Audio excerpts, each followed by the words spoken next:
Acción Pública. La respuesta que usted se merece en política, arte, ciencia, conflictividad humana.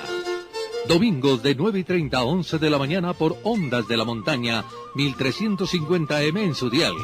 Dirige y conduce José Abad Zuleta Cano.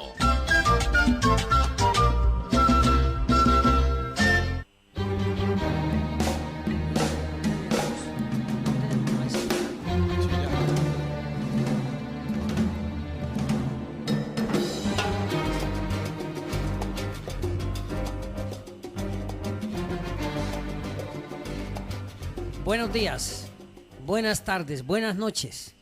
Un saludo especial a nuestros oyentes en todos los usos horarios de nuestro planeta. Bienvenidos a una nueva emisión de su programa Acción Pública, el programa que le entrega la respuesta que usted se merece. Los domingos de 9:30 a 11 de la mañana por la tradicional de Antioquia, Ondas de la Montaña, Acción Pública, la clase del domingo, siempre con los mejores invitados con conocimientos especiales para resolverle a nuestros oyentes en una forma didáctica y pedagógica todas sus inquietudes, una orientación académica básica para que usted, amable oyente, pueda formar su propio criterio y generar sus propias decisiones y sus propias orientaciones en una forma clara e ilustrada. Por eso Acción Pública es la clase del domingo y por eso invitamos a los mejores. Juan Sebastián Medina es uno de nuestros invitados hoy. Buenos días, Juan. Muy buenos días, doctor José Abad. Sea lo primero agradecerle a usted y a la doctora Hilda del Valle por esta amable invitación y un saludo muy especial para todos nuestros radioescuchas. Doctora Hilda, buenos días. Placer tenerte hoy acá con nosotros en la mesa para que compartas tu experiencia. Bien, y con nuestras secciones habituales. Hoy, como siempre, lo bueno, lo malo y lo feo. Lo bueno, los proyectos de rebaja de pena por jubileo y para descongestionar las cárceles. José, pero expliquémosle a los oyentes qué es el jubileo. El jubileo viene de júbilo por la presencia del Papa en Colombia y eso genera que los gobiernos relajen un poco las tensiones represivas, sobre todo en lo que tiene que ver con los privados de la libertad. Se toman otra serie de decisiones, pero la decisión más trascendental, y es costumbre en todo el mundo, es la rebaja de pena a los que están privados de la libertad a partir de determinadas fechas. Eso es lo bueno. Pero ni tan bueno. Pero ni tan bueno. Le voy a contar por qué. El alcalde, su alcalde Federico, esta semana, el 18 más o menos, publicaron una noticia donde dice que él no está contento. Y en el ¿No está contento con la presencia del Papa? Con el jubileo, con los beneficios que trae. Ajá. Y también entregaron 3 proyectos de ley, uno que ya lo radicó el ministro de Justicia, Enrique Gil, para que regulara lo de la salida de los presos. Pero mire, es que, amables oyentes, Colombia es un país de paradojas. Los servidores públicos parece que no tuvieran claro, no tuvieran un norte en lo que tienen que hacer. Se presenta por el Centro Democrático un proyecto de ley de rebaja de pena por el jubileo y para otras conductas,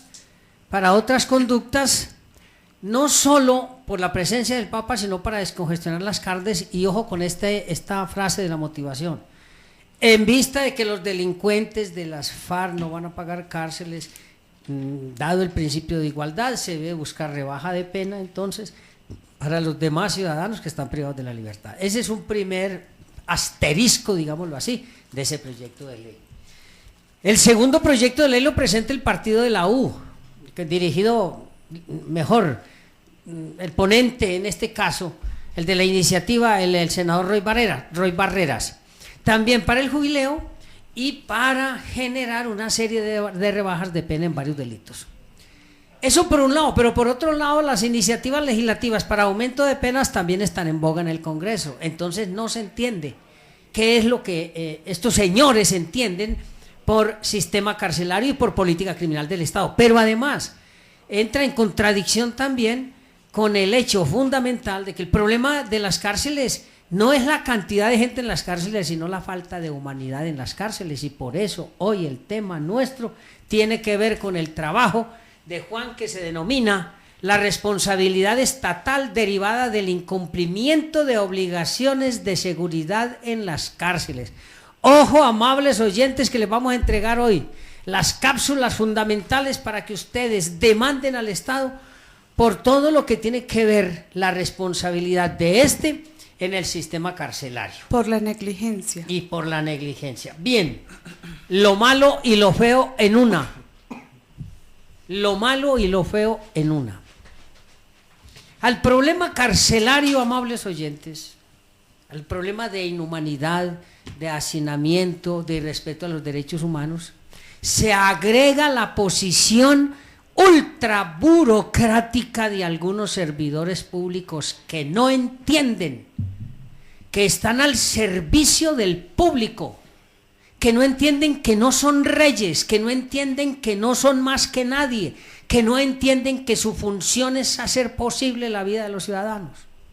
Y entonces nos encontramos con que en las estaciones de policía que se han convertido en los centros de reclusión, los comandantes como el mayor Ortiz, comandante de la policía de Laureles, establece sus propias leyes para coartar el ingreso de los abogados a ese centro de reclusión.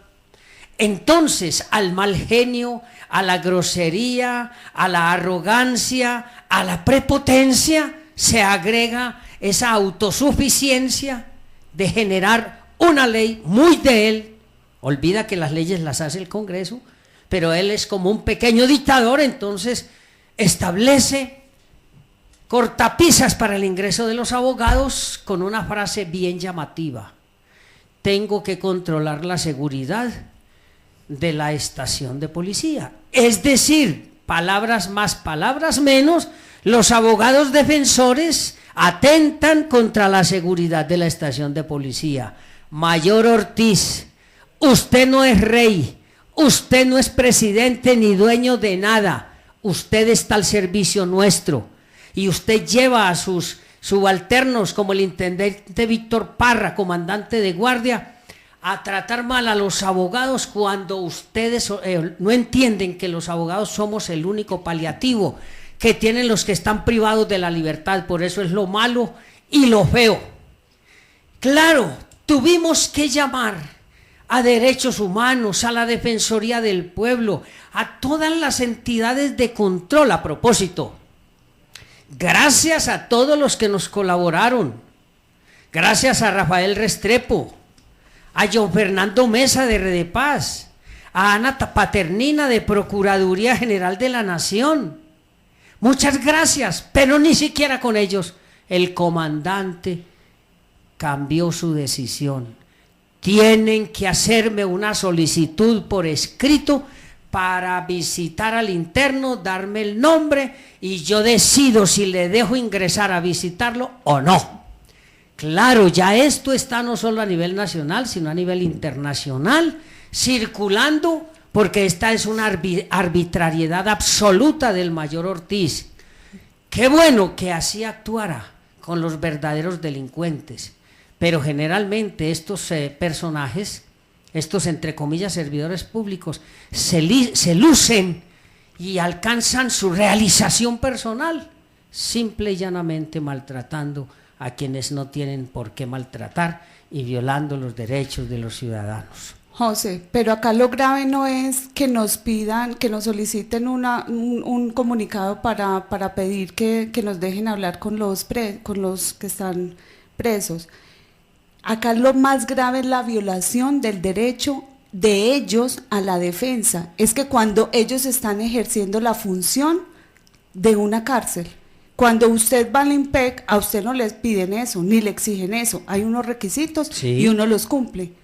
Sí, Lo grave de esto es la violación que hay con los derechos de ellos y obvio de nosotros. Claro, y además se olvida que hay una serie de principios internacionales y tratados internacionales como las leyes, el Tratado de Bangalore, que le dice específicamente a los jueces, a los fiscales, a los defensores, a los custodios, a los guardianes carcelarios, cómo deben comportarse con las personas que están solicitando sus servicios.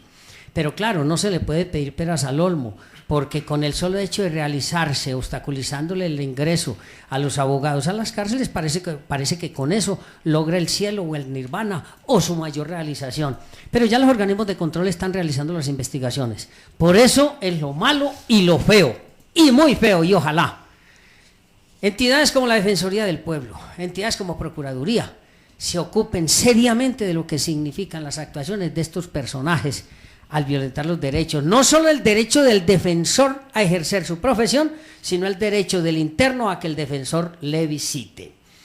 Bien, me hicieron una pregunta esta semana a raíz de la serie que está pasando Nat Geo sobre Marte. Las preguntas son varias y son muy interesantes. La primera, ¿esa película tiene algo que ver con la realidad o no?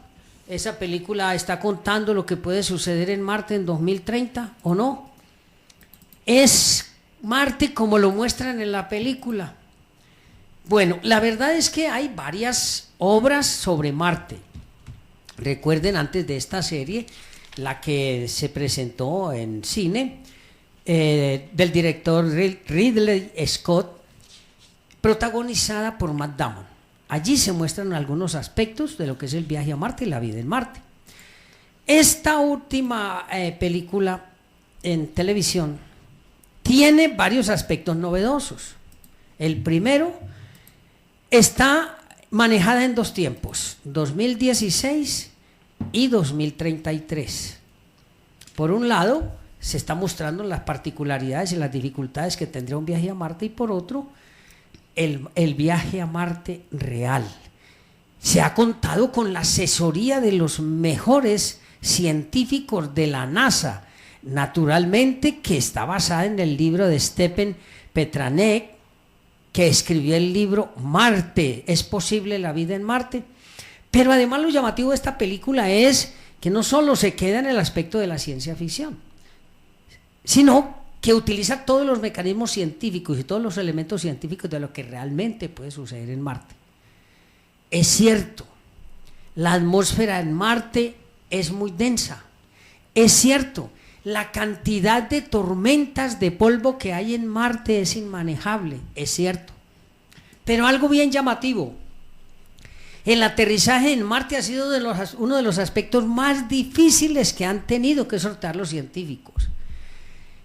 El 80% de los aterrizajes en Marte han sido fallidos, a pesar de todas las sondas que han logrado aterrizar, por los cambios atmosféricos, que esos cambios atmosféricos son supremamente complejos, pero además la aridez de todo lo que es Marte es impresionante.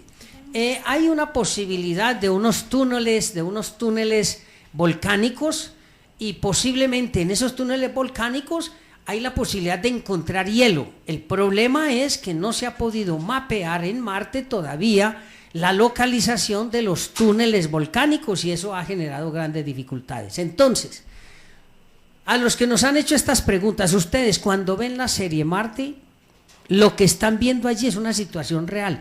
¿Es eso lo que van a tener que vivir los astronautas cuando lleguen a Marte? Eso es una realidad, y por eso es la grandeza de la película. Y todo lo que tiene que ver con la ciencia espacial que se muestra en la película, efectivamente eso sucede en la vida real. Por ahora les dejo estas pequeñas informaciones, no puedo profundizar más porque me espera el tema central. Bien, Juan, ¿en qué consiste su trabajo? Bueno, doctor, realmente se han presentado en los últimos años, y más precisamente desde el año 1990, tasas de sobrepoblación carcelaria. Es así como en el 2016 encontramos un estudio de la Defensoría del Pueblo donde nos indica que existe una tasa de hacinamiento a nivel general en el Estado colombiano del 58.3% y que llega a niveles de hasta el 400%, como es el caso de Bellavista. En este sentido, se han generado una serie de perjuicios, tanto patrimoniales como extrapatrimoniales, sobre cada uno o sobre algunos de los reclusos, desprendidos obviamente de este nivel de hacinamiento, ¿sí? La propagación de enfermedades al interior de las cárceles, la indebida asepsia y antisepsia de los lugares, una mala dotación de alimentación, una mala dotación de medicinas, de atención médica prioritaria o de patologías bases que ya existen, que motivan realmente a realizar el trabajo central, que es la responsabilidad estatal derivada del incumplimiento de obligaciones de seguridad. ¿Y qué es esto? Es tratar de explicarle a cada una de las personas que pueden tener a sus familiares, pueden tener a un tío, a un hermano, a su padre en la cárcel y que esta persona sufra unos perjuicios allí, que no tiene esta persona que cargar con esos perjuicios, que el Estado está llamado a indemnizar por cada uno de estos perjuicios y que efectivamente existen unas normas, existe un régimen de especial sujeción que más adelante vamos a hablar en qué consiste, existen unas obligaciones de seguridad, vamos a hablar también en qué consisten, y existen unos títulos jurídicos de imputación que en este caso lo que mi trabajo propende o lo que mi trabajo quiere estipular a través de un trazado doctrinal y jurisprudencial es que el título jurídico de imputación es objetivo y consiste en un daño especial, o sea, no media la culpa por parte del Estado. Bien, amables oyentes, les contextualizo. El Estado tiene a su cargo la guarda de la seguridad, de la vida y honra de los ciudadanos. Esa es una responsabilidad connatural a la organización estatal. En ese cumplimiento de esa seguridad de la vida y honra y bienes de los ciudadanos, pues tenemos el Código Penal y el Código de Procedimiento Penal y otra serie de normas como el Código Contencioso Administrativo, el Código Administrativo. Y aclaremos, las relaciones el Estado y ciudadanos las controla el derecho administrativo. Las reclamaciones del ciudadano frente al Estado se dan a través del derecho contencioso administrativo. Las relaciones entre el ciudadano y quienes cometen delitos a través del Código Penal, que es el Código de las Penas. Y el procedimiento sancionatorio se da a través del Código de Procedimiento Penal. Además de eso, tenemos entonces que aquellos ciudadanos que se enfrentan al Estado por la comisión de un delito, dependiendo de la conducta delictiva cometida, se ven enfrentados a pagar la pena privados de libertad. La historia de Colombia en ese tema ha sido absolutamente lamentable, pues en Colombia nunca ha existido política criminal. Y o mejor, la única política criminal que ha existido es la política criminal represiva. Entonces, el vaivén legislativo o el populismo legislativo que se llama, hace que cada congresista cada día presente un proyecto de ley distinto para aumentar las penas o para reducir las penas. Así nos encontramos entonces que si bien el derecho penal nuestro es de última razón, es decir, es a lo último que se debe recurrir, en Colombia resulta todo lo contrario. Todas las conductas que realiza el hombre en relación en sociedad, todas son punibles. Son muy pocas las que quedan por fuera del aspecto penal. Y entonces el cumplimiento de las penas implica la creación de un sistema carcelario. Obvio, es un sistema carcelario que no es propio. Es un sistema carcelario que se ha venido estructurando a partir de los principios del humanismo becariano, por ejemplo, y en relación con lo que sucede en el derecho internacional, es decir, el derecho comparado. Eso ha hecho entonces que en Colombia exista un hacinamiento superior al 70% en promedio en todas las cárceles del país. Pero además, y lo que es importante para ustedes, amables oyentes, es lo siguiente. Si bien el Estado tiene la obligación de la guarda de la vida, honra y bienes de los ciudadanos, eso no libera al Estado de la protección integral de los ciudadanos que por una u otra razón tienen que ser privados de la libertad por la comisión de un delito. Entonces, escúchenme muy bien, amables oyentes. A cualquier ciudadano o ciudadana privada de la libertad, el Estado en las cárceles tiene la obligación de respetar sus derechos humanos. Tiene la obligación de proporcionar salud, educación, trabajo, recreación, es decir, una vida digna. Esa es una obligación constitucional. Yo no sé si Juan se acuerda del artículo constitucional que habla de la responsabilidad del Estado. Creo que es el artículo 95. Creo que es el artículo 95. Vamos a mirar. Creo que es ese. Bueno, no, el 90. Es el artículo 90. Es el artículo 90. Del que habla de la responsabilidad del Estado. Pero específicamente en las cárceles, entonces, tenemos que el Estado tiene que cumplir con esas obligaciones. Ante el hacinamiento carcelario ya empieza a vislumbrarse una primera obligación incumplida, y es establecimientos carcelarios dignos, ¿cierto? Sí, respetado doctor. Precisamente ese principio constitucional que está consignado en el artículo 90 se aterriza en la ley 65 del 93, y es allí donde se indican cada una de las obligaciones, bueno, algunas de las obligaciones, porque muchas otras no necesariamente tienen que estar allí consignadas, sino que se desprenden de derechos fundamentales que digamos, tienden a favorecer o a dignificar la vida de cada una de las personas recluidas. Y un dato muy interesante es que no solamente son personas condenadas. Recordemos como las medidas de aseguramiento, que son medidas, digamos, de carácter transitorio, usted que es penalista me podrá corregir, y que en principio diríamos que es una carga del Estado defender digamos, el contenido probatorio, defender a las víctimas. Esa carga se traslada a la persona que está siendo investigada. Y entonces, ¿qué pasa con estas personas que están en una medida de aseguramiento y llegan a una cárcel con una tasa de sobrepoblación del 400% y sufren un perjuicio?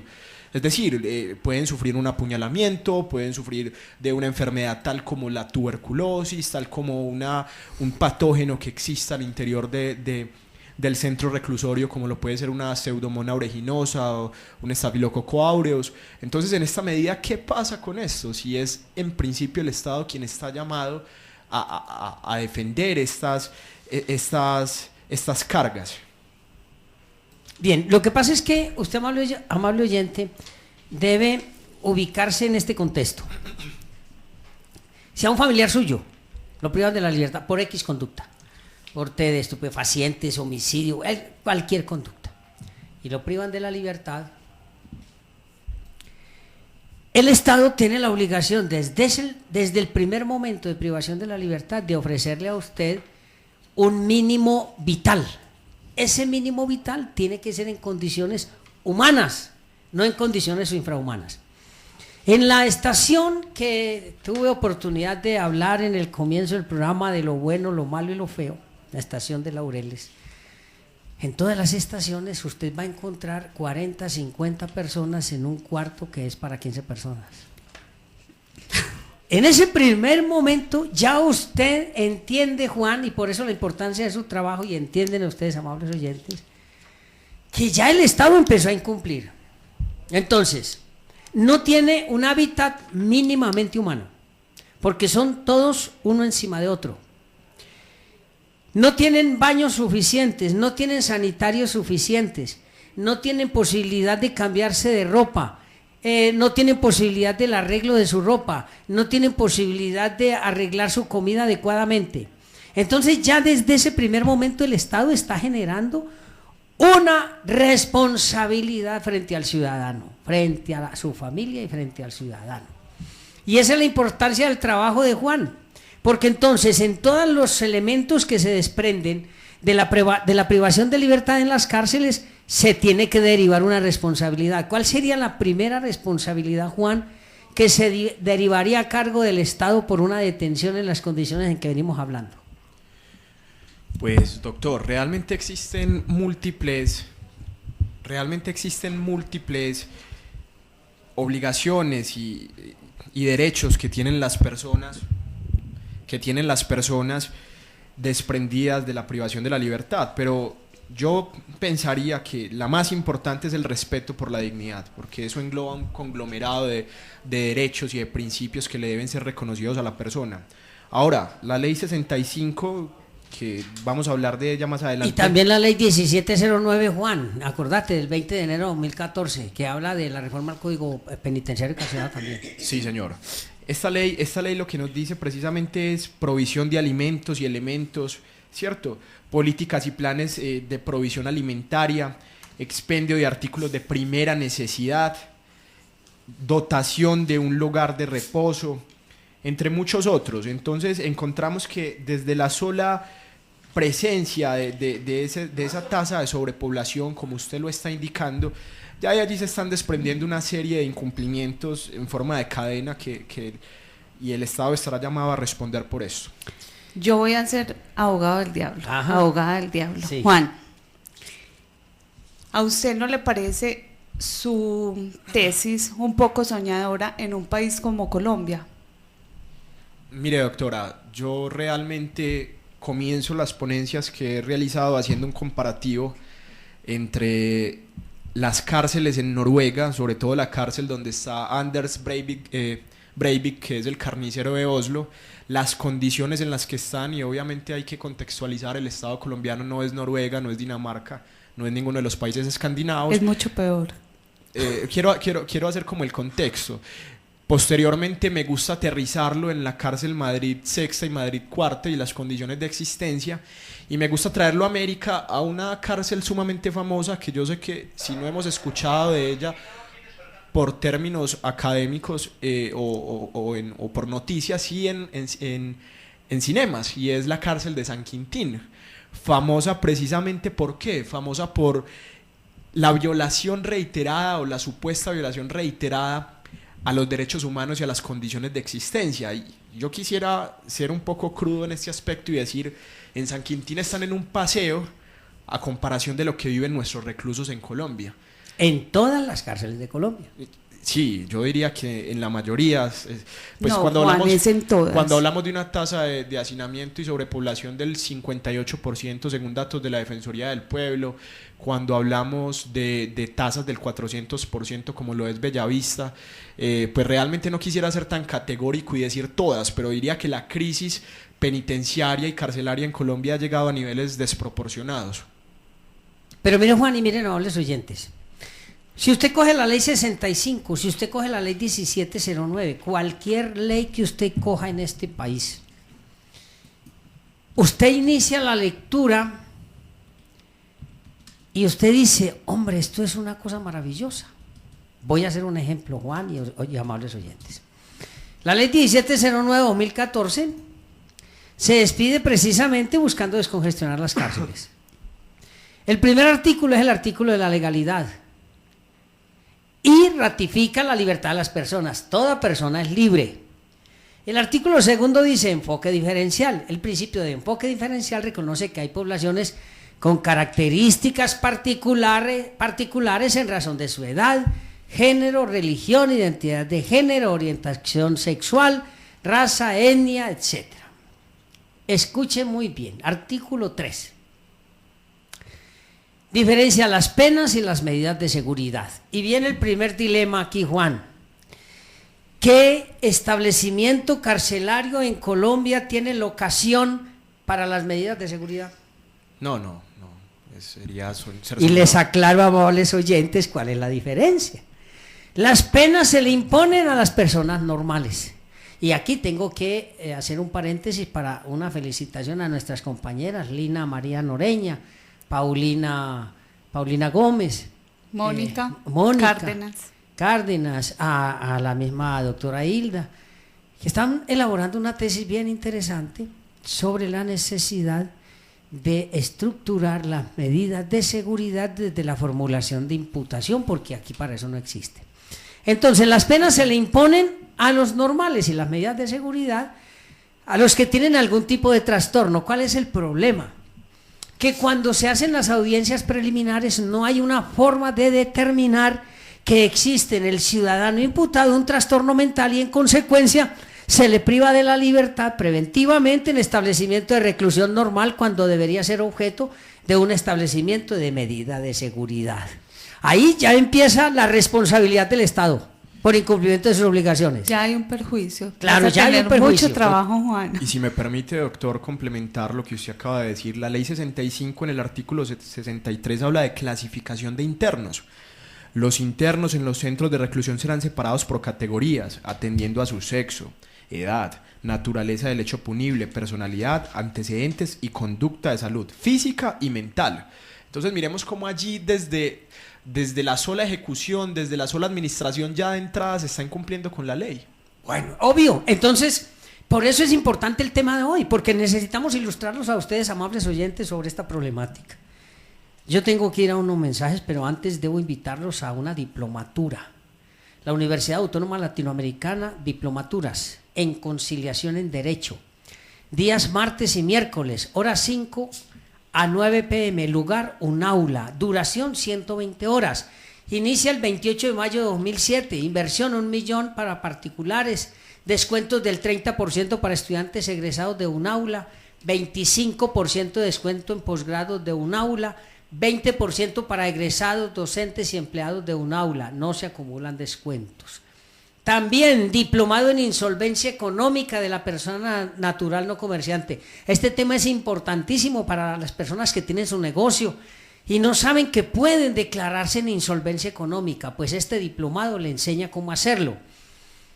Diplomado en insolvencia económica de la persona natural no comerciante, días martes y miércoles, horas 5 a 9 p.m., lugar un aula, duración 120 horas, inicia el 18 de abril de 2017, inversión 1.200.000 pesos, descuentos del 25% para estudiantes de posgrado en un aula, 20% para egresados, docentes y empleados de un aula, no se acumulan descuentos. Coordinación académica, Centro de Mecanismos Alternativos de Resolución de Conflictos y Extensión Universitaria. Pago con tarjetas de crédito o débito en la caja de la universidad o consignar a nombre de Universidad Autónoma Latinoamericana en la cuenta corriente del Banco de Bogotá número 11830873-3 o a la cuenta corriente de Bancolombia 633035250-81. Matrículas en Educo. Estos son los diplomados entonces recientes ahora en la Universidad Autónoma. ¿Dónde queda el respeto de la dignidad humana en la legislación colombiana? Vamos a unos mensajes comerciales y ya regresamos. Usted está escuchando Acción Pública.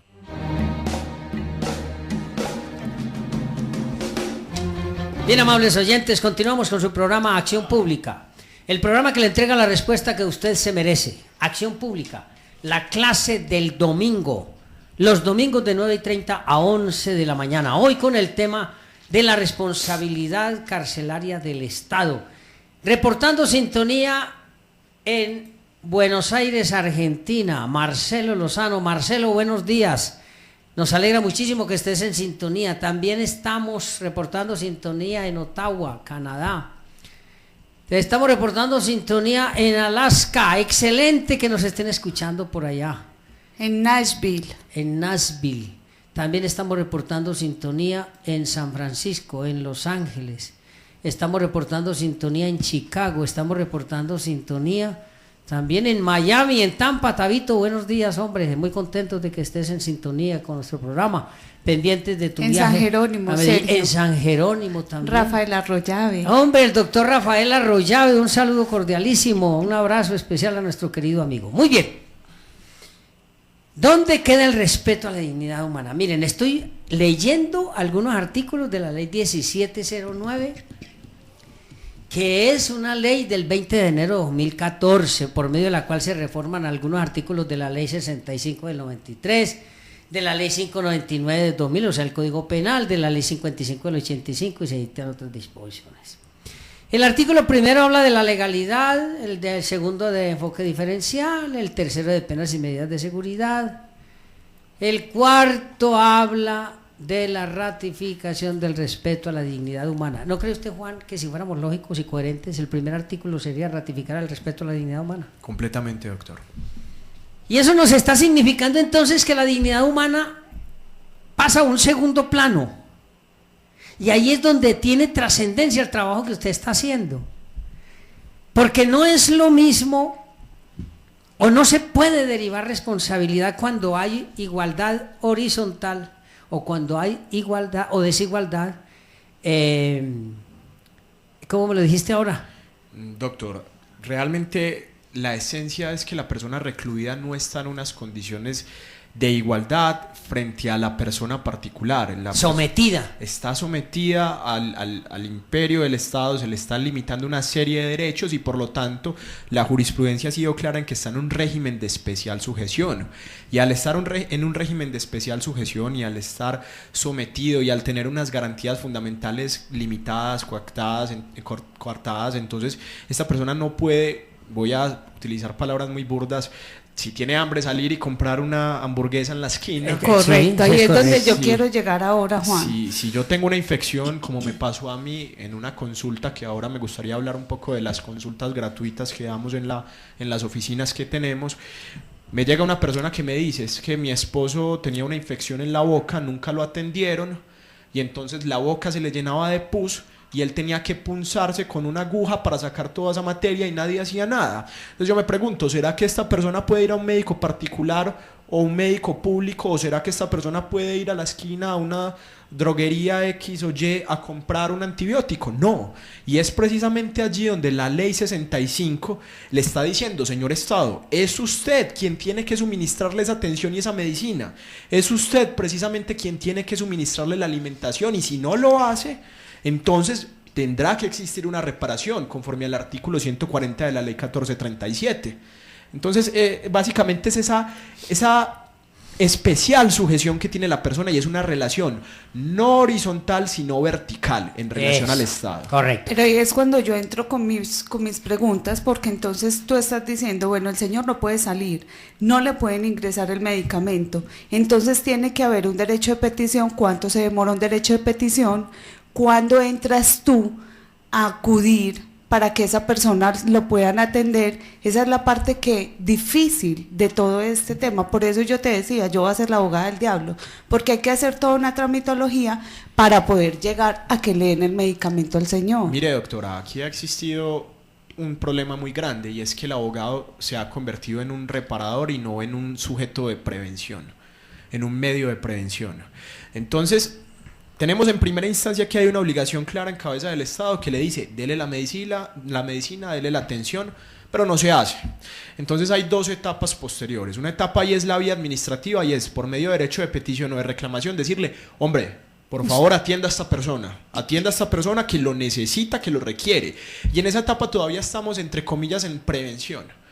Pero ya cuando se han materializado una serie de perjuicios, ya cuando esta persona ha sufrido unas secuelas, ya entramos en otra categoría, y es la reparación. Correcto. Entonces, realmente la importancia no es solamente a nivel jurisdiccional, sino también a nivel preventiva. No esperemos a que la persona sufra consecuencias desagradables en su integridad para hacer la reclamación, y por eso yo creo que la ciudadanía tiene que empoderarse, tiene que conocer las obligaciones que tiene el Estado, tiene que conocer sus derechos, y en caso determinado pues existen abogados como mi persona que estamos dispuestos a apoyarles. Bueno, pero mire, lo que ustedes dicen es cierto. El artículo 5 de la ley 65 dice: respeto a la dignidad humana. En los establecimientos de reclusión prevalecerá el respeto a la dignidad humana, a las garantías constitucionales y a los derechos humanos universalmente reconocidos. Se prohíbe toda forma de violencia psíquica, física o moral. Las restricciones impuestas a las personas privadas de la libertad estarán limitadas a un estricto criterio de necesidad y deben ser proporcionales a los objetivos legítimos para los que se han impuesto.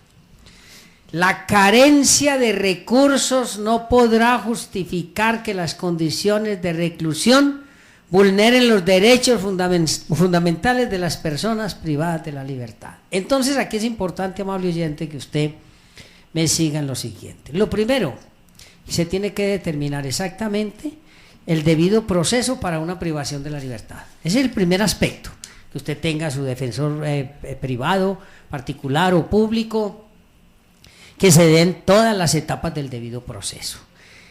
Determinado a través del debido proceso la privación de la libertad, viene la segunda fase y en la que tú hablas de prevención, Juan. ¿El centro de reclusión cumple o no con las condiciones mínimas para el establecimiento de un ser humano? Ese es el primer aspecto. Y recuerda que hace poco se presentó un proyecto de ley en el que se obligaba a los jueces, antes de imponer la medida de aseguramiento, determinar las condiciones de salubridad de los centros de reclusión. Y ese proyecto lo retiraron porque tiene dos fases muy complicadas. Primero, los jueces no tienen por qué establecer ese control porque hay un sistema carcelario. Y dos, es el Estado el que tiene per se que garantizar que los establecimientos carcelarios cumplen con esas medidas mínimas de dignidad humana. Y entonces, ¿qué es lo que sucede? La segunda fase. A usted lo retienen, lo dejan en el calabozo de la URI, lo dejan en el calabozo de la SIGEN, en cualquier calabozo que lo dejen. Ya empezó la violación de sus derechos. Sin agua, sin el derecho a la defensa. Sin nada, sin el derecho a la defensa, porque no dejan entrar los abogados. Claro. Porque cada señor de estos le da por crear una ley particular para darse aires de grandeza y llegar al generalato rápidamente y entonces coarta el derecho de defensa. Voy a hacer un ejercicio acá, Juan. Por ejemplo, las dos personas que estuvieron capturadas, que nosotros fuimos a hablar con ellos, ¿qué tipo de perjuicios les ocasionó el que el mayor dijera no puede entrar su abogado a hablar con usted? Bueno, realmente la reparación directa divide los perjuicios en dos, o la responsabilidad en dos grandes categorías, y son perjuicios patrimoniales, lucro cesante y daño emergente, que en esa medida nosotros no podríamos encajarlo, y otros que son los perjuicios extrapatrimoniales, que se han clasificado como daño moral o perjuicio moral, daño a la vida en relación y bienes constitucionalmente protegidos. Realmente haciendo pues aquí un análisis rápido, porque usted me pone en una situación, yo pensaría que se generarían unos daños morales si la angustia y el sufrimiento que tiene esta persona por estar recluida allí y constitucionales la zozobra porque realmente no entiende cuál es su situación, no tiene ayuda de su apoderado, y realmente yo lo encajaría también en bienes constitucionalmente reconocidos porque se le está negando la capacidad para ser defendido. Entonces sería esa la categoría y las subcategorías en las que así rápidamente en ese ejercicio que usted me propone yo lo encajaría. Pero miren cómo además es importante tener en cuenta, amables oyentes, lo siguiente. Desde el primer momento que lo retienen a usted y lo llevan a una estación de esas a vivir debajo de unas escalas, como bien la estación de Laureles, 3 señoras o 2 señoras privadas de la libertad hacinadas debajo de unas escalas, con todos sus coroticos y sus cosas allá, que uno siente que está en la época de las cavernas. Entonces ahí ya empieza ese primer problema. Pero el otro problema, y por eso tu trabajo es muy importante y ojalá se tenga en cuenta, es el siguiente: el cumplimiento de la vía gubernativa para empezar todo el trabajo demostrativo de los perjuicios que usted ha sufrido. Y ahí viene la pregunta, Juan: ¿cuándo se concretan los perjuicios y cuándo se debe iniciar el trámite para demandar al Estado y lograr que pague los perjuicios? Esto para ustedes, oyentes, es muy importante. Bueno, doctor, realmente la configuración de los perjuicios, que como le digo son de diferente naturaleza, de diferente índole, se puede realizar de diferentes formas. Si por ejemplo yo sufro, o se puede materializar y concretar en diferentes formas. Si por ejemplo usted está en la cárcel y hay una obligación de seguridad, pero a usted le dan una puñalada y lo dejan cuadrapléjico o parapléjico, entonces allí se van a desprender unos perjuicios como un daño emergente. ¿Y en qué consiste el daño emergente? Es cuánto tengo que invertir yo para reparar ese daño o para mitigar esas consecuencias del daño, ¿cierto? En esta medida entonces podríamos hablar de que esta persona va a requerir ayuda de un tercero. Allí, desde que la persona ya requiera de la ayuda de un tercero, se materializó o se perfeccionó ese perjuicio, porque ya esa persona no puede valerse por sí misma, claro. Necesita a alguien que lo ayude a ir al baño, necesita a alguien que lo desplace, en fin.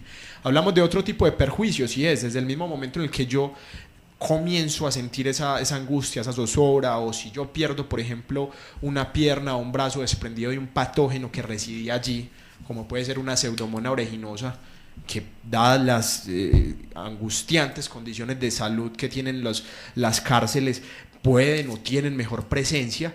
En esa medida, en el momento en el que yo la pierdo, comienzo a sufrir un perjuicio extrapatrimonial, como es un daño a la vida en relación.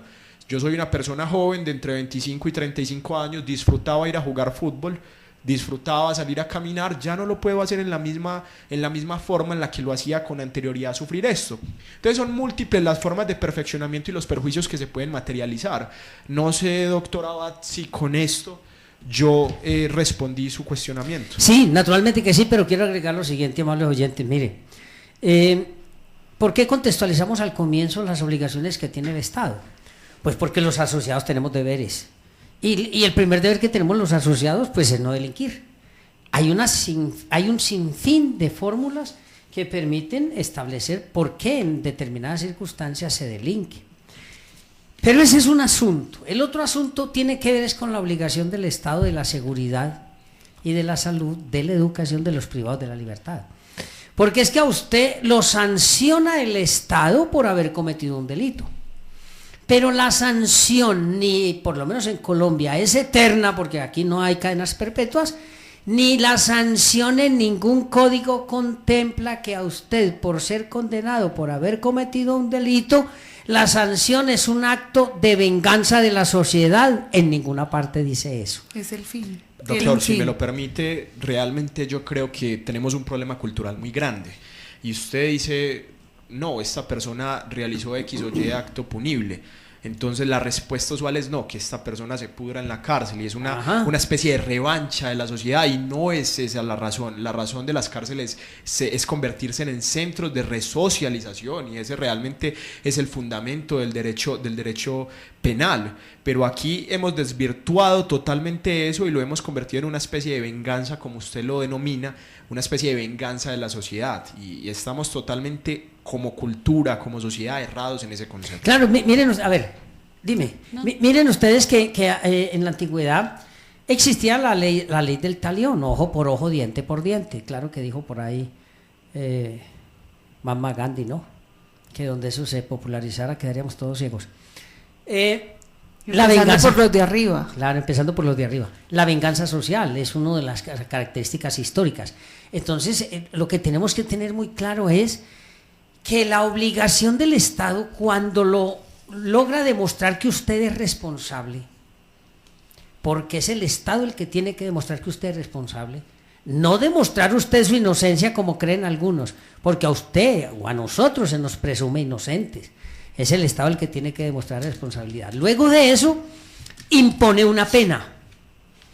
Pero la pena tiene que ver con la rehabilitación, la resocialización, la reeducación, un principio general de prevención y un principio particular de prevención. Esos son los objetivos de la pena.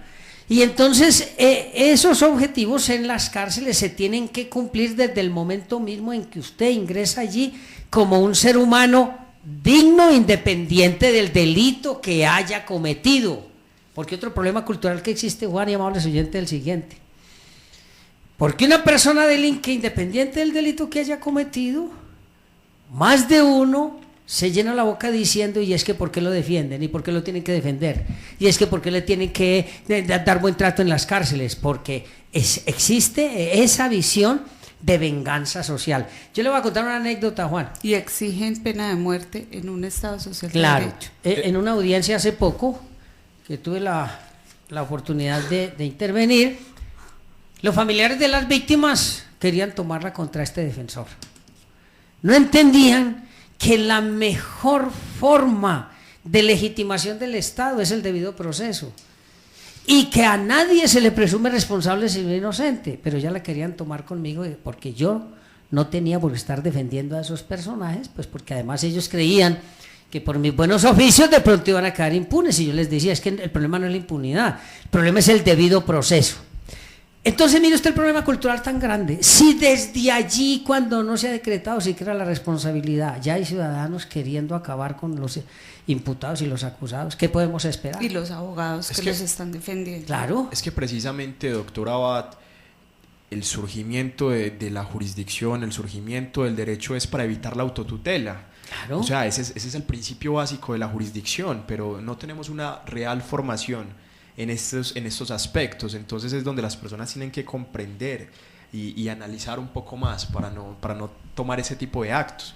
Y como usted lo dice, realmente ese respeto por las formas, ese respeto por el debido proceso es el que se legitima en un determinado momento la condena. Bueno, Juan, me preguntan aquí, entonces, ¿qué es lo que hace su oficina? Sí, es una pregunta muy interesante.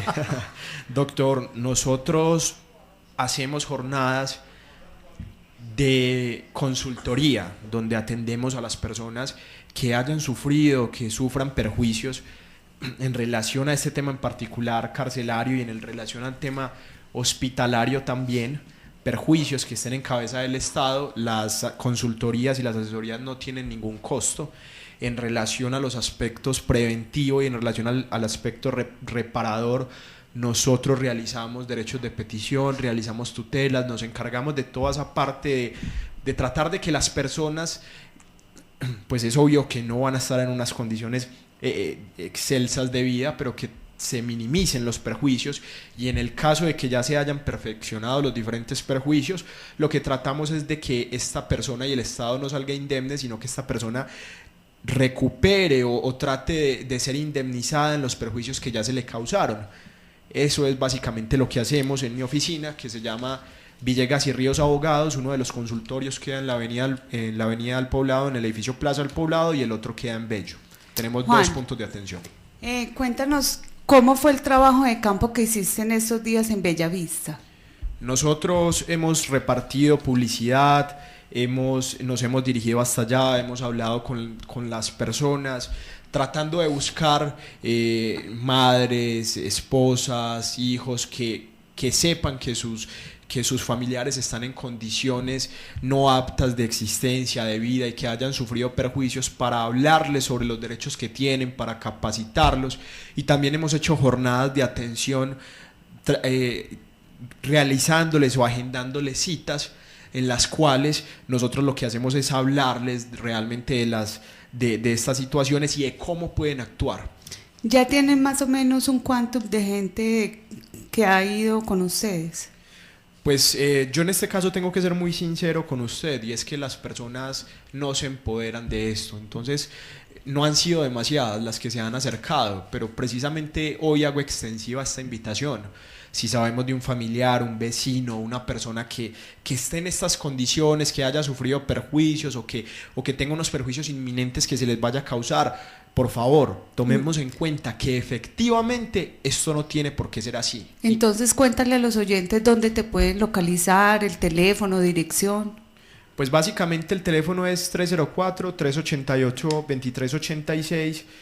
Esa es como la línea de celular que tenemos activa para todo el tema de responsabilidad intracarcelaria y hospitalaria, y pues en caso de que lo requieran pueden agendar y nosotros los estaremos atendiendo, ya sea que le quede fácil en la oficina del edificio Plaza del Poblado o en la oficina que tenemos ubicado en Bello, al lado del Éxito de Niquía, en Niquía, al lado del Éxito de Niquía. Repitamos el teléfono despacio. 304-388-2386, y si me permiten, sí, claro, les voy a dar otro.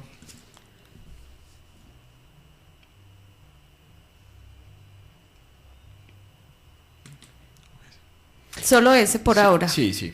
Bueno, muy bien, amables oyentes, entonces tengan en cuenta que en esta oficina, cuando usted o un vecino, un familiar tenga un problema de violación de derechos por parte del Estado, en esta oficina los van a atender. Juan, me pregunta que un oyente si ustedes cobran por cada consulta.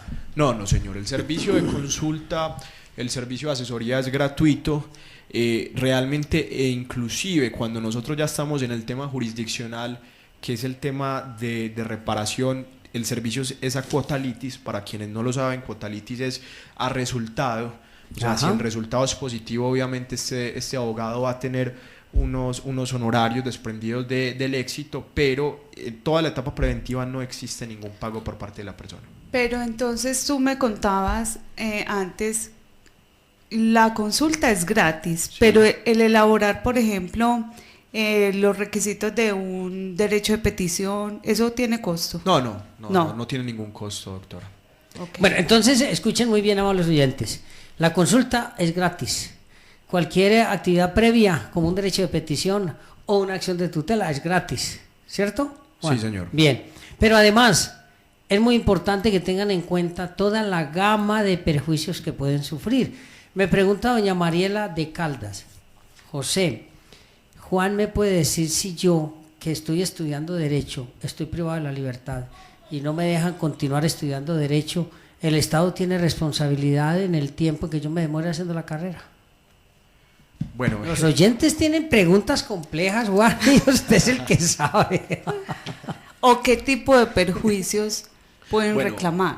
Yo quisiera ser muy franco para no generar falsas expectativas, y es que en la responsabilidad el problema es un problema probatorio. Pues uno desde el punto de vista teórico podría encajar de mil formas ese perjuicio.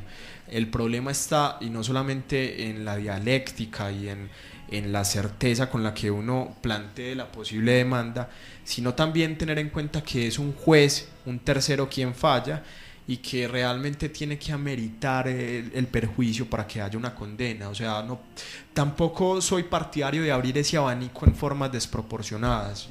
Falsas expectativas con los oyentes. Yo trato de aterrizar esto, y en esa medida pues pienso que no es demandar por demandar. Hay que ser muy, muy juiciosos y muy respetuosos con ese tema. En síntesis, doña Mariela, habría que analizar el caso específico. Es triste tener que dar esa respuesta, pero en particular sí. Bueno, pero entonces hay otra pregunta. A mí me privan de la libertad por X delito. Y diferenciemos entre los que estamos acusados y los que estamos condenados. Yo estoy acusado por el delito X, estafa, lo que usted quiera. Bueno, resulta que yo llego al patio. Como en el patio están los caciques y los que mandan, yo no le hago caso a nadie allá y me dan 3 puñaladas. Yo estoy apenas acusado, no estoy condenado. Resulta que me lesionaron y perdí la movilidad de una mano. Termino el juicio y me absuelven.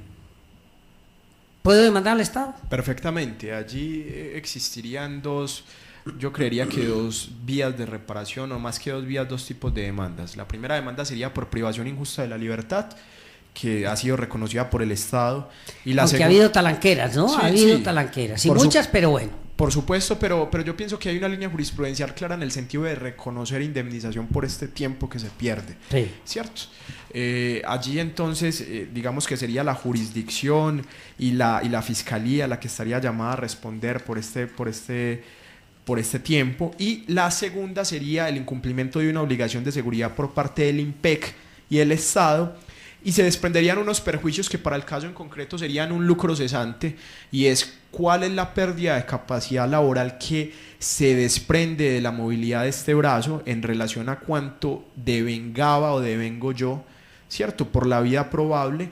Unos perjuicios también a nivel de daño emergente, como cuánto tengo que invertir yo en terapias, en consultorías, en medicinas. Unos perjuicios de índole extrapatrimonial, como el sufrimiento que me causa yo ya no tener movilidad en una mano, el dolor, la angustia. Un daño en la vida en relación porque yo las actividades cotidianas de mi vida ya no las puedo realizar de la misma forma, entre muchos otros.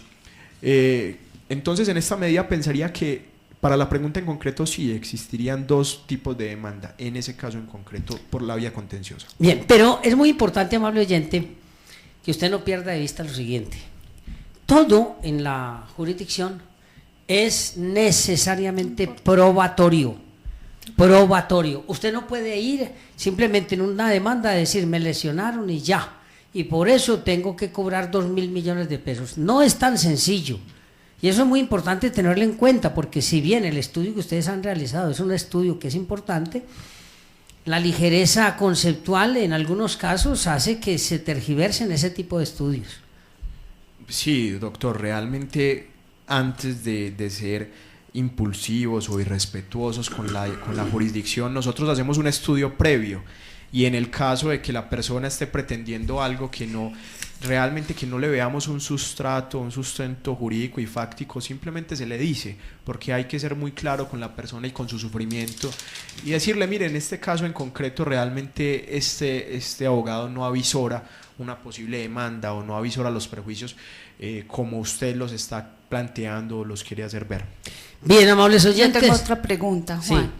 ¿Eso aplica solo para la persona que está interna o para la familia? Yo, que soy la mamá de Jerónimo Posada y no puedo entrar a verlo porque me negaron no le puede entrar la droga, la comida, cualquier Pero tipo de cosa. además, Juan, vea, don Jorge pregunta, mi hijo está en detención domiciliaria y le pegaron una puñalada.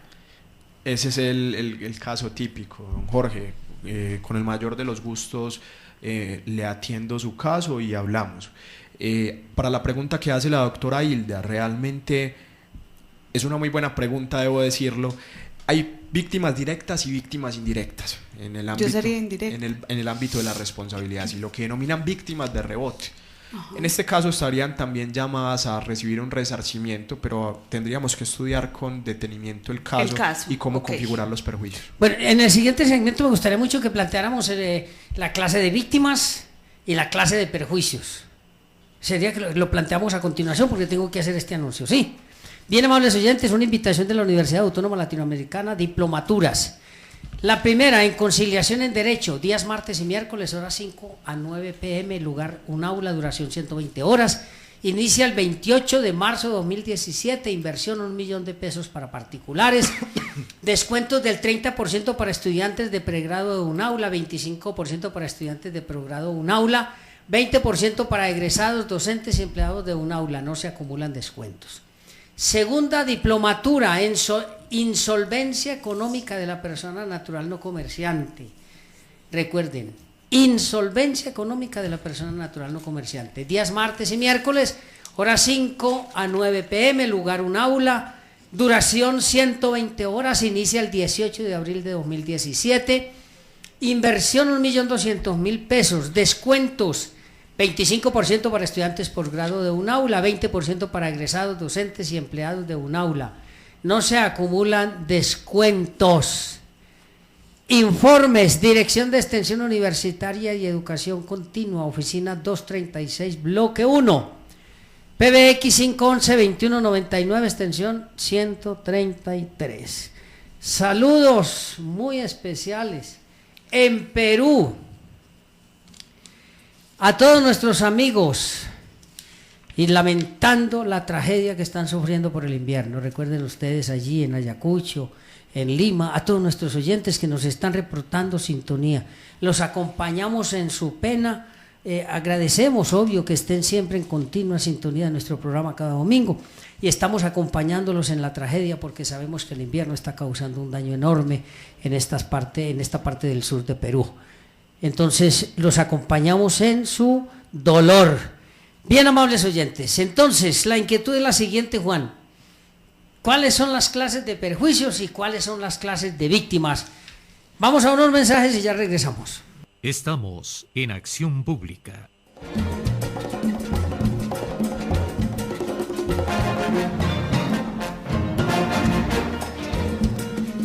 Bien, amables oyentes, continuamos con su programa Acción Pública, el programa que le entrega la respuesta que usted se merece.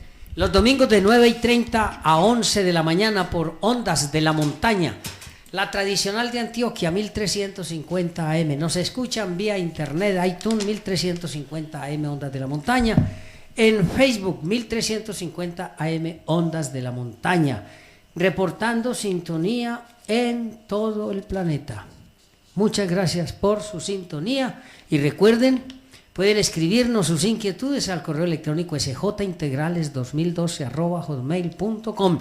El próximo domingo vamos a tratar un tema trascendental, la privación de libertad a los ciudadanos adictos, a los estupefacientes, la detención a los habitantes de la calle. Vamos a tener una cantidad de personajes importantísimos aquí analizando si este tipo de acciones que está realizando la Policía y la Fiscalía General de la Nación están acordes con el mandato de lo que es un Estado social, popular, democrático, de derecho, como lo pregona la Constitución de 1991 en su preámbulo. Estamos haciendo un trabajo de campo muy interesante, muy importante. Vamos a traer evidencias fotográficas donde se está viendo la vulneración y la violación de los derechos, no solo a las personas que están siendo capturadas, sino también con el trabajo que está realizando jueces, fiscales y defensores. Claro, es muy importante que ustedes estén atentos a este programa y a este tema, porque vamos a traer personajes que conocen de los temas como siempre, porque ustedes saben, amables oyentes, que la característica fundamental de Acción Pública es que buscamos que la sociedad tenga una mejor interpretación de los fenómenos, es decir, una mejor sociedad, y para eso traemos siempre a los más ilustrados. Juan, ¿cuáles son las clases de víctimas? ¿Cuántas son las clases de víctimas?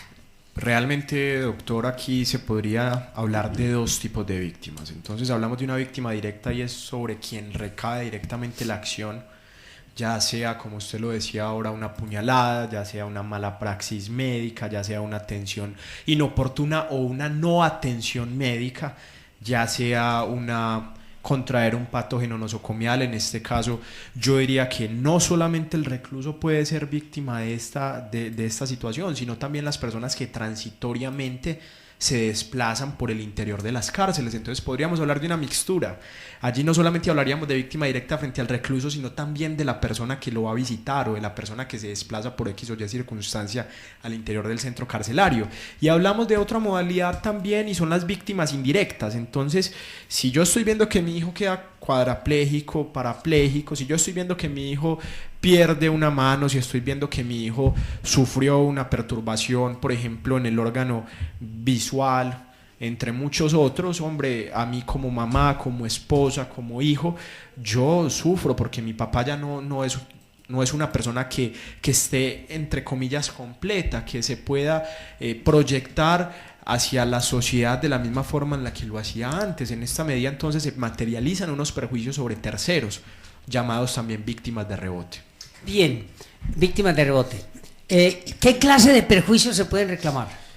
Doctor, pues en este aspecto yo creo que ya habíamos hecho una especie de esbozo, pero les reitero, se pueden desprender perjuicios patrimoniales como un lucro cesante, y es cuánto dejo de percibir yo como consecuencia del hecho dañoso; un daño emergente, y es cuánto tengo que invertir yo para reparar el daño, o en este caso el perjuicio; y unos perjuicios extrapatrimoniales como el daño moral, el daño a la vida en relación. El daño moral es la angustia, la zozobra, el sufrimiento, el dolor que padecen tanto las víctimas directas como los familiares. El daño a la vida en relación es cómo cambia mis condiciones naturales de existencia en relación al hecho dañoso; y la alteración a bienes constitucionalmente protegidos, y es otros perjuicios que no puedan encajarse ni en el daño moral, ni en el daño a la vida en relación, ni en el lucro cesante, como lo puede ser el derecho a la honra, el derecho, por ejemplo, a la memoria, entre muchos otros. Entonces hemos encontrado sentencias, y en esta medida el actual ministro de Justicia, el doctor Enrique Gil Botero, un excelso abogado, y espero que él pueda hacer algo por esta situación actual carcelaria que es deplorable. Profesor de posgrado de la universidad. Sí, profesor mío también de la Ex magistrado del Consejo de Estado. Y de la Corte Interamericana de Derechos Humanos. También. En esta medida él ha sido pionero en esto. Entonces recuerdo el caso, por ejemplo, de unas siamesas que por una falla en la prestación del servicio médico fueron retiradas del vientre de su madre, y apenas tenían 6 meses. Estas niñas mueren como consecuencia de esto, y la condena del Consejo de Estado, que no versó sobre un aspecto netamente patrimonial, ordenó que se pusiera una placa en recuerdo de estas menores a las afueras del hospital. Entonces miremos que la reparación no solamente tiene que versar sobre aspectos patrimoniales, sino también sobre otro tipo de aspectos, como lo son el aspecto humano, el aspecto de la dignidad, de la dignificación del ser y la persona. Muy bien, pero no olviden, amables oyentes, todo es probatorio, no es de simple especulación. Con la intervención de nuestro amigo Juan hoy y su trabajo, usted, amable oyente, tiene la posibilidad entonces de analizar con la gente de su oficina todos los detalles para demandar al Estado. Hay que exigirle al Estado el Estado exige demasiado y da muy poco. Por eso es tan importante que en este tipo de programas siempre estemos con los mejores, porque ellos son los que nos van a ilustrar suficientemente en torno a los derechos y a la realización de nuestros derechos. Bien, Juan, de su trabajo, ¿qué conclusiones fundamentales han obtenido? Sí, mire, lo primero es hablar de que existen obligaciones en cabeza del Estado que no son obligaciones de medios. En esta medida quiero decir que no son obligaciones de medios, sino de resultado, obligaciones de seguridad, en que el Estado no solamente se libera de la responsabilidad por prestar el servicio, sino que el Estado se obliga a realizar actos, o sea, concretos, como cuál. Es una obligación de resultado dar alimentos, es una obligación de resultado brindar la atención en salud. Otra cosa distinta es que la atención en salud tenga o no tenga una mala lex artis, una mala práctica, pero por lo menos se obliga a que efectivamente va a prestar ese servicio. Es una obligación de seguridad, una obligación de resultado el garantizarle a la persona su integridad física. Entonces, desprendido de esas obligaciones de seguridad, hablamos de un título jurídico de imputación objetivo. ¿Qué quiere decir un título jurídico de imputación objetivo? Que no media la culpa, sino que es un título jurídico en el cual, presentado el hecho, materializado el daño, el título sería el daño especial y por lo tanto el Estado estaría llamado a responder. Esa sería una de las mayores conclusiones, y también el hecho de que exista un régimen de especial sujeción, que ya ha sido tratado por la jurisdicción. ¿Qué quiere decir esto? Que es una relación no horizontal, sino vertical, en la cual hay un sometimiento de una persona. Esas serían básicamente las conclusiones a grandes rasgos. Bien, cuando se dice imputación objetiva, a los estudiantes de maestría, recuerden, esto tiene que ver básicamente con una excepción en el Código de las Penas nuestro. ¿Por qué? Porque el Código Penal es culpabilista, es decir, se tiene que demostrar la relación de causalidad y la culpa, es decir, en las diferentes modalidades de culpa. Cuando hablamos de la imputación objetiva es porque no hay que demostrar la existencia de la intención de causar el daño, es meramente objetiva, es decir, el resultado. Sí, doctor, aquí solo se mira el resultado y se suprime la causa. Aquí en este aspecto tenemos que hacer una diferenciación entre la responsabilidad penal, que es a la cual usted está haciendo alusión, y la responsabilidad civil o estatal. Estatal. Sí. Y extracontractual. Extracontractual o contractual. Perfecto, muy bien. Entonces, en esta medida, los regímenes de imputación van a ser subjetivos, falla en el servicio, falla presunta en el servicio, en el cual se va a realizar un juicio de valor sobre el actuar desplegado por el Estado. Entonces, ¿incumplió o no incumplió una obligación o un servicio consignado en la ley, y en qué forma se realizó este incumplimiento? Ese juicio de valor es el que se realiza para lograr consolidar la responsabilidad en cabeza del Estado. Pero cuando hablamos de títulos jurídicos de imputación objetiva, como lo es el riesgo excepcional, el riesgo aleatorio, el riesgo conflicto, y en esta medida el daño especial, hablamos de que no media ese juicio de valor, sino que simplemente, si usted crea un riesgo y se materializa un perjuicio como desprendimiento de ese riesgo, ¿por qué? Porque se genere un beneficio a favor del Estado, o porque haya una dosis alta de aleatoriedad, o porque exista, como en el caso del riesgo conflicto, que no sé si lo queramos tocar más adelante, y es sobre las víctimas del conflicto armado. Sí, más adelante podríamos tocar. Muy interesante. Se materialice este tema del riesgo conflicto, o cuando exista un acto, y este tema es muy interesante, un acto administrativo que es legal, que cumple con todas las condiciones, pero que materializa un daño desmesurado, un daño que rompe con el equilibrio de las cargas públicas. Se presenta otro evento de responsabilidad objetiva, que es el daño especial. Entonces lo hablamos, por ejemplo, podríamos hablar del hecho de una construcción de una obra pública de gran magnitud, y esta obra pública cumple con la totalidad de las normas, ¿cierto? Se realizó en la forma en la que debía, tiene actos administrativos realizados en una debida forma, pero existen unos tenderos, unas tiendas, unos kioscos que están a los bordes de la carretera, y como consecuencia de esa obra pública quiebran, o sea, las personas no pueden seguir operando. En esa medida se materializa un daño especial. Existe un acto administrativo legal, una obra que cumple con todo. Correcto, sí. Pero estas personas no están en la obligación de soportar esa desigualdad en las cargas públicas y por lo tanto el Estado está llamado a responder. Y esto se hace extensivo, por ejemplo, a la privación de la libertad, porque la privación se hace por medio de un acto legal. Claro. Usted pudo haber delinquido, no pudo haber delinquido, puede ser una medida de aseguramiento, usted está en la cárcel por un acto que es legal, pero hay una ruptura en el equilibrio de las cargas públicas y hay un régimen de especial sujeción y por lo tanto el Estado está llamado a responderle. Bueno, muy bien la aclaración, porque ya ustedes, amables oyentes, saben entonces que pueden analizar con la oficina del doctor Juan todos estos aspectos tendientes a mirar la viabilidad de demandar al Estado para que el Estado responda por el incumplimiento de sus obligaciones. ¿Qué otras conclusiones obtuvieron de su trabajo, Juan?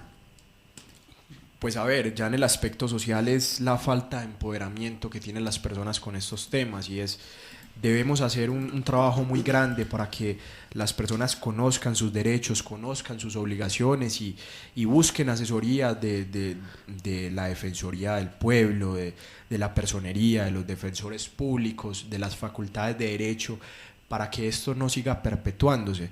A mí un trabajo que me parece sumamente lindo y que fue dirigido por la doctora Hilda fue poner en la facultad una cantidad de fotografías sobre el estado actual de las cárceles. Y pero eso no lo hice yo, o sea, eso se publicó después de un trabajo de campo, por decirlo así, de los seguimientos que yo hago a las cárceles, ¿cierto? A mí eso me parece, doctora, sumamente lindo y es contextualizar. Y doloroso.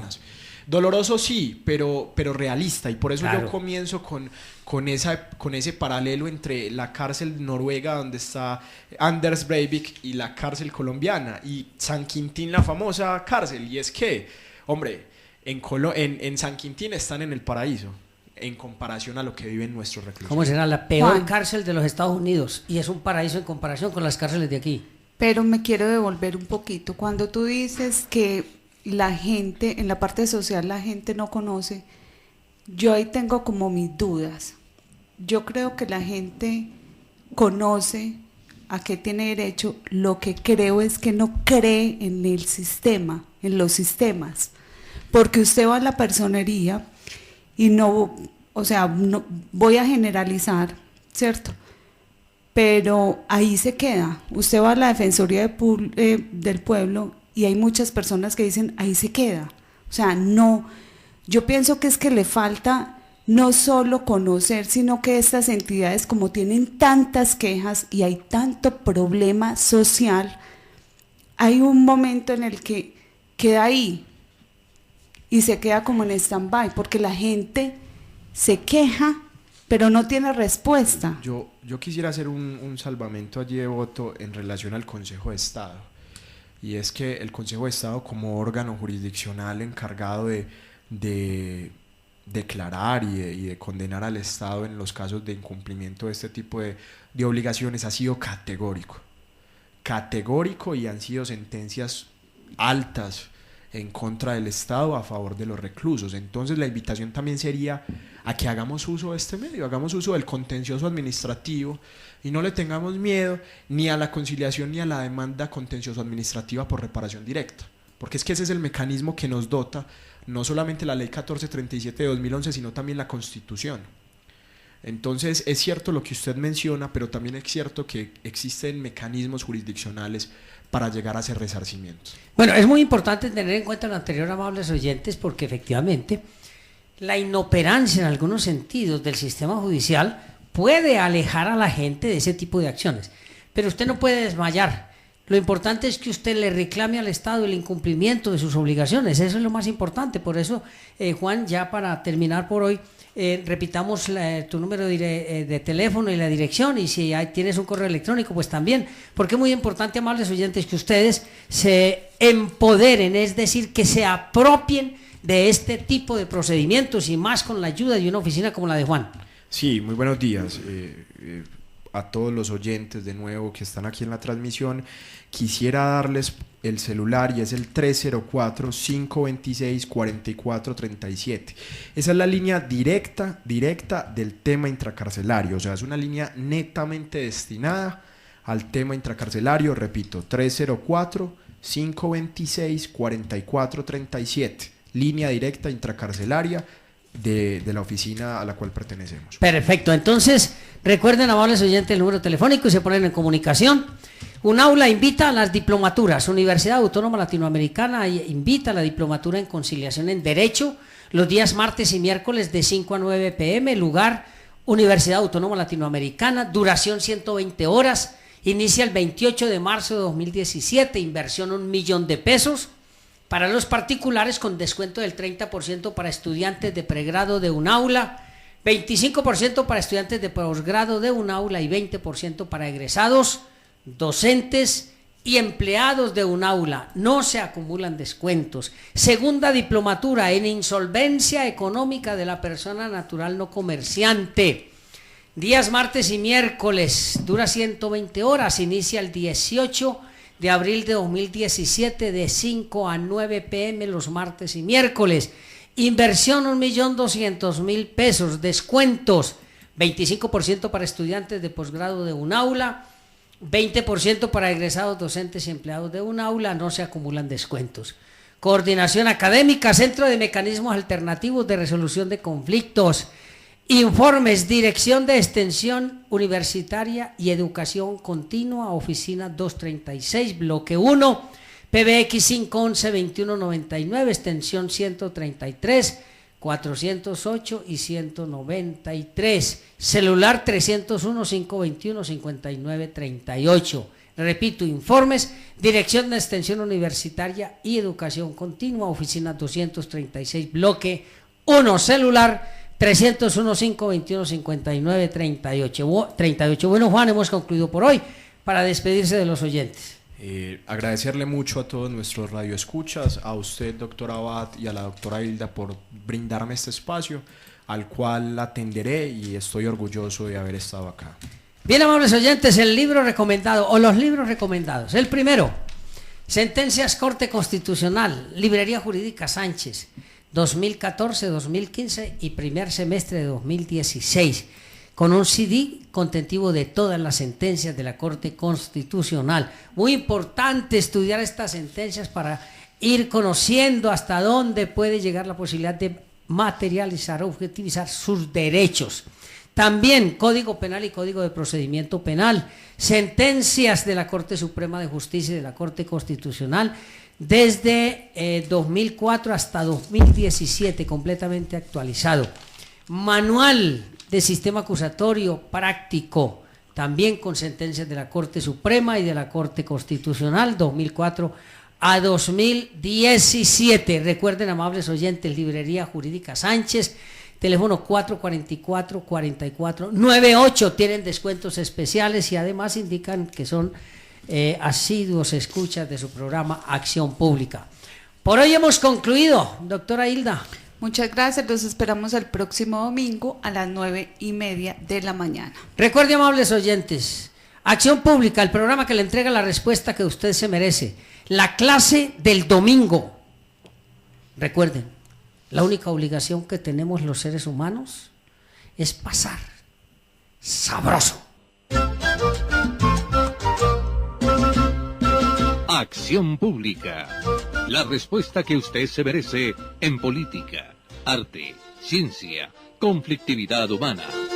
Domingos de 9:30 a 11 de la mañana por Ondas de la Montaña, 1350M en su dial. Dirige y conduce José Abad Zuleta Cano.